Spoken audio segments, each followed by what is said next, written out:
Thank you, Mr President. I wish to raise a matter for the attention of the Minister for Health in the other place, and it relates to a plan being put in place by Monash Health to close the maternity, the newborn and the paediatric wards at Dandenong Hospital as part of Monash Health's response to the Code Brown situation in the health sector.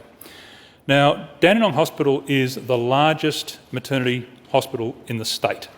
It is the main provider of maternity and paediatric services in my electorate, and the services it provides are absolutely critical to the people of the South Eastern Metropolitan region. We have seen mismanagement of the health system over the last 12 months as the government grapples with the pandemic. We've seen, as Ms Crozier has reported time and time again, the issues which have been created by the elective surgery bans. Well, childbirthing services are not elective surgery. You can't postpone them, you can't cancel them.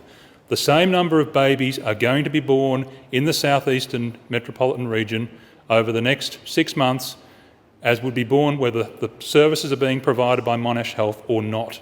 The suggestion that these services can be relocated to Casey Hospital is simply ludicrous. If the government and Monash Health were aware of what was going on, they would be aware that around Casey Hospital at the moment there are enormous roadworks.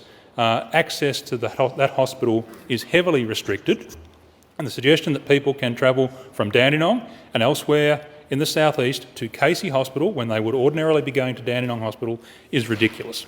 I've received an email in relation to this matter which states, to quote this email, "They are also putting women's lives and unborn children at risk also. I know personally that if I wasn't so close to a hospital, my daughter would have been stillborn due to my complications which came out of nowhere. Time was a crucial factor in her being here today. Having to travel that extra distance from Dandenong to Casey or Dandenong to Monash Clayton could result in lives being lost." So this is a serious issue. The suggestion of closing the most significant maternity ward and paediatric ward in my electorate and in the state and relocating it to Casey for an undetermined period of time is not providing the services that are needed in the southeast, is not providing the services, frankly, that are needed across the state.